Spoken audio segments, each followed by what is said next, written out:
तो स्वागत है बच्चों एक बार फिर से हमारे यूट्यूब चैनल पर और आप देख रहे हैं आपके वर्ल्ड एजुकेशन, जिस पे हर प्रकार की जानकारी कक्षा 9 से लेकर 12 तक की मिलती है। तो आज हमारे पास अर्धवार्षिक परीक्षा 2021-22 का विषय विज्ञान का कक्षा 10वीं का एक पेपर है, जिसको आपका पूर्णांक रहेगा 80 का और समय आपका रहेगा 3 घंटे का। तो चलिए शुरू करते बिना किसी देरी के। आपको जैसे निर्देश दिए गए हैं सभी प्रश्न अनिवार्य है, जो तो आपको सबको पता ही है। क्वेश्चन आंसर की बात कर लेते हैं, सीधे क्वेश्चन भी उसके साथ आंसर भी दिए हैं। तो हम पहले क्वेश्चन से चालू करते हैं। पहला क्वेश्चन है, दो तंत्रिका कोशिकाओं के मध्य खाली स्थान को कहते हैं, क्या कहते हैं? ये ऑप्शन है आपके। तो आपका आंसर क्या हो जाएगा?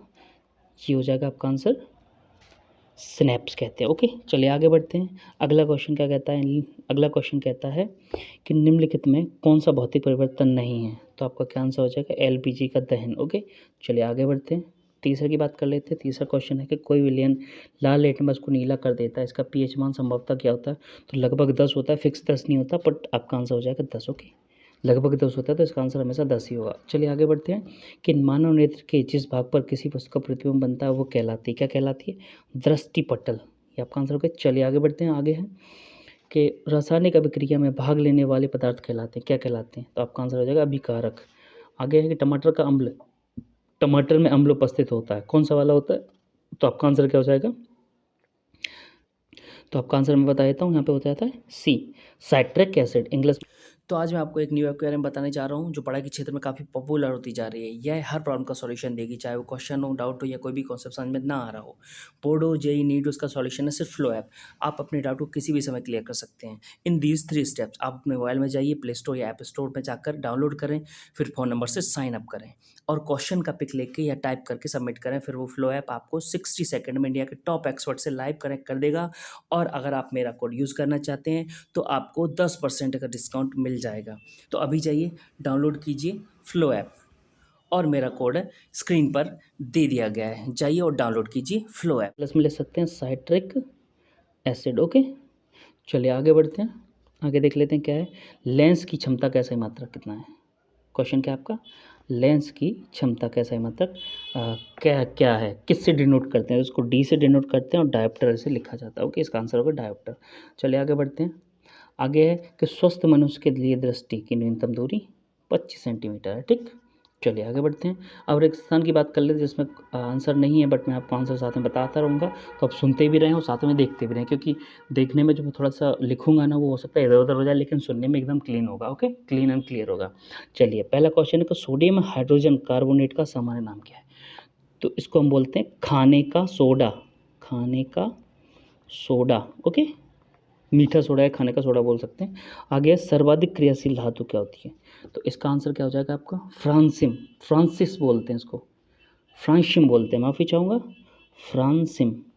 ओके, ये क्या है? समूह एक का तत्व है और ये कौन है?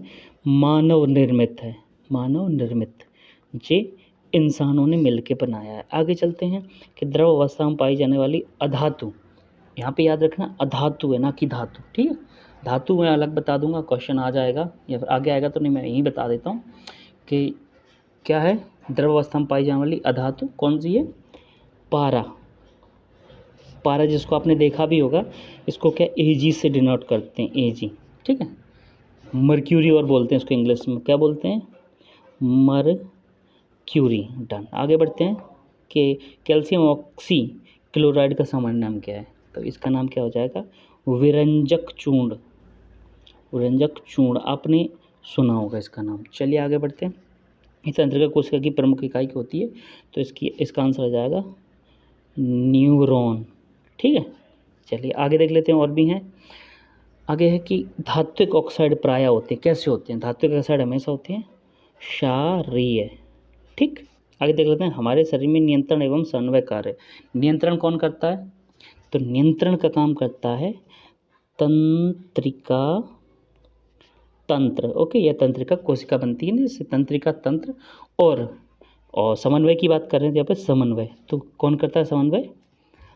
हार्मोन से, हार्मोनल प्रणाली, ऐसा लिख सकते हैं आप, हिंदी में लिख सकते हैं हार्मोनल प्रणाली। ओके, आगे शरीर में उपस्थित अपशिष्ट हानिकारक एवं विषैले पदार्थों का शरीर से बाहर निकलना का प्रक्रम क्या कहलाता है? इसको हिंदी में लिखते हैं ऐसे, टॉक्सीफिकेशन हिंदी में आप सेम लिख सकते हो रोमन टाइप से कि डिटॉक्सीफिकेशन, ओके ऐसे लिख सकते हैं आप। चलिए सही जोड़ी देख लेते हैं क्या क्या है सही जोड़ी। ऐसे अगर आपने पढ़े हों थोड़ा बहुत, क्या है पाठ पढ़ना पड़ता है, पाठ पढ़ा होना तो सही जोड़ी बहुत इजी तरीके से आपको मिल जाती है। चलिए मिला के बता देता हूँ मैं आपको। तो सही जोड़ी में क्या है, द्रव अवस्था में पाई जाने वाली धातु। अभी क्या आया था, द्रव अवस्था में पाई जाने वाली अधातु क्या थी आपकी, ब्रोमीन। ओके माफ़ी चाहूँगा, इसका आंसर थोड़ा सा गड़बड़ हो गया, कंफर्म कर। ये अधातु अधातु होती है ब्रोमीन। ओके थोड़ा सा आप कर लें मैनेज, ब्रोमीन। और धातु होती है क्या, पारा, जो मैंने आपको बताया वो नीचे आ गया, क्वेश्चन भी आ गया उसमें। चलिए क्लियर कर देते हैं। द्रव अवस्था में पाई जाने वाली क्या होती है, पारा, ये आपका आंसर हो जाएगा। ओके पहले का क्या आ जाएगा, पारा। ठीक, ये दूसरे का देख लेते हैं। दूसरे का क्या हो जाएगा आपका, तो विद्युत ऊर्जा का मात्रक क्या होता है, तो विद्युत ऊर्जा का मात्रक होता है आपका जूल। ठीक, आगे धातुओं को खींचने का गुण, तो धातुओं को खींचने का गुण क्या कहलाता है, तन्यता। ठीक, आगे धातुओं को पीट कर चादर बनाने का गुण अधात वर्धनीयता। विरंजक चूर्ण आ गया, तो विरंजक चूर्ण का है CaOCl2। यहाँ पे कहाँ दिख रहा है आपको, CaOCl2। ठीक है, ये इसका नाम रहता है ना कैल्शियम ऑक्साइड, कैल्शियम ऑक्सीक्लोराइड जिसको हम बोलते हैं। ठीक है, चलिए। और प्लास्टर ऑफ पेरिस, इसको क्या है, प्लास्टर ऑफ पेरिस का, तो प्लास्टर ऑफ पेरिस का रहेगा आपका CaSO4 × 1/2 और H2O। ठीक, और जिप्सम का देख लेते हैं। जिप्सम का क्या हो जाएगा, जिप्सम का हो जाएगा CaSO4 × 2H2O। और सिरका क्या बचा अपना CH3COOH। ओके, और आपका ये वाला पहले वाला तो है ही। ठीक, चलिए आगे बढ़ते हैं। ये आपकी सही जोड़ी हो चुकी है कंप्लीट। अब देखते हैं एक शब्द में एक वाक्य में उत्तर। चलिए पहले का दर्पण का सूत्र है। दर्पण का सूत्र मैं आपको बता देता हूँ क्या होता है, 1/F = 1/V + 1/U। ऐसा लिख के आ जाना, आपका एक नंबर पक्का हो जाएगा। आगे कि लेंस की क्षमता परिभाषा देते हुए इसका मात्रा लिखना है। तो लेंस की क्षमता की परिभाषा देना है आपको, ये आपको ढूंढ लेना। पर मैं आपको ना ऐसा ही मात्रा क्या होता है, डायोप्टर, जैसे अभी आपको मैंने बताया ना, हिंदी में लिख सकते हैं डाईऑप्टर। ओके चलिए आगे बढ़ते हैं। नींबू और संतरे में उपस्थित अम्ल कौन सा होता है, तो इसका नाम है साइट्रिक एसिड। खटास होती है ना इसमें। ठीक, हिंदी में लिख सकते हैं आप, हिंदी में इजी रहेगा। कैसे लिखेंगे, साइट्रिक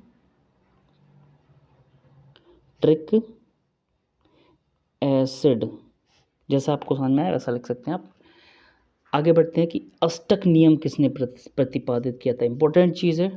तो किसने किया था, जॉन, ठीक, अलेक्जेंडर न्यूलैंड। कौन, जॉन अलेक्जेंडर न्यूलैंड। ओके चलिए आगे बढ़ते हैं कि खाना बनाते समय बर्तन की बाहरी सतह, बाहरी नहीं है बाहरी सतह, बाहरी सतह क्यों काली क्यों हो जाती है, ये आपको ढूंढना है। गूगल पे बहुत इजी से मिल जाएगा। आप डालोगे नहीं, ये खाने के क्वेश्चन डालोगे आपको आंसर मिल जाएगा वहीं के वहीं। आगे समूह 17 के तत्वों के अन्य नाम से जाना जाता है, तो इनको अन्य नाम से जाना जाता है हैलोजन। ठीक है, एक बार वो चेक कर लेना कंफर्म करने के लिए समूह 17 तत्वों को। आगे बढ़ते हैं कि शुद्ध जल का पीएच मान क्या होता है, लगभग 7.00 या 7.13 होता है, या ऐसा कुछ होता है। बट आपका कितना करना है, आपको 7 करना है। ठीक, अम्ल और क्षार की अभिक्रिया से क्या बनते हैं, इसमें एक छोटी सी क्रिया होगी। जैसे अगर हम बात करें कि अम्ल और क्षार में, अम्ल ले लेते हैं हम कौन सा, सोडियम बाइकार्बोनेट क्या ले लेते हैं, सोडियम बाइकार्बोनेट को कैसे रिएक्शन कराते हैं अपन, अपना क्षार से, एसिटिक एसिड से। तो क्या बन जाएगा आपका, आपका बनेगा सोडियम एसीटेट, सोडियम एसीटेट बन जाएगा। ओके, तो ये आप लिख सकते हैं आराम से। क्या लिख सकते हैं आप, जो मैंने आपको बताया, सोडियम एसिड क्या बनेगा आपका, ऐसे ले सकते हो, सोडियम एसीटेट बन जाएगा। ओके, हिंदी में लिख सकते हैं एसीटेट। चलिए अब चलते हैं क्वेश्चन आंसर की ओर। 5वां क्वेश्चन है कि विस्थापन अभिक्रिया किसे कहते हैं, उदाहरण सहित लिखिए। और वायु में जलने से पूर्व मैग्नीशियम रिबन को साफ क्यों किया जाता है। ये क्वेश्चन बहुत इंपॉर्टेंट है। आगे लोहे को जंग लगने से बचने के लिए 2 तरीके उपाय बताना है। आधुनिक आवर्त नियम में क्या है, परिभाषा दीजिए, ये आपको बताना है। 6वां क्वेश्चन कंप्लीट हुआ है।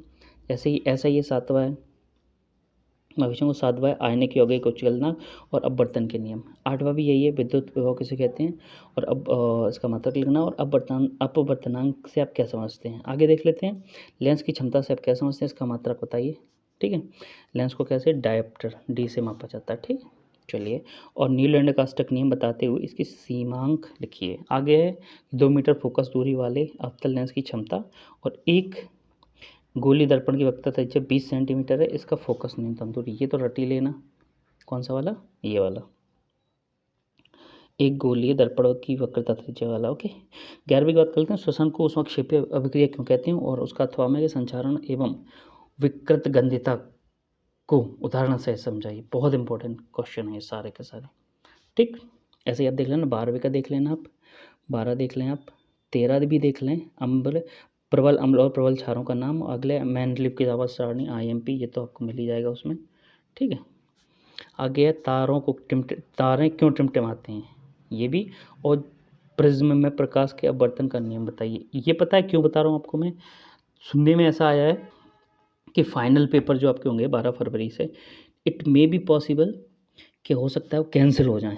क्यों हो जाए कैंसिल, क्योंकि 3-4 स्टेट में कोविड की वजह से स्कूलों को बंद कर दिया गया और लगभग 80 बच्चे डिटेक्ट हुए हैं कोविड के केस से। इस वजह से हो सकता है बंद हो जाएं। इसीलिए आपका जो फाइनल एक वो बनाया जाएगा ना रिजल्ट, तिमाही और छमाही की बनाया जाएगा, तो बहुत अच्छे से आपको रटना है पूरा। ओके, चलिए आगे देख लेते हैं। विद्युत मोटर की बात कर लेते हैं। इनको सिद्धांत लिखना हो, विद्युत जनरेटर का सिद्धांत लिखना है। अच्छा, 16वीं की बात करें तो उसमें छेपी एवं उसमें शोषी अभिक्रिया में अंतर तो हमेशा आता ही है। आगे रासायनिक समीकरण से आप क्या समझते हैं, किसी संतुलित समीकरण का उदाहरण दीजिए। 17वां जैसे ही है, सेम 18वां है।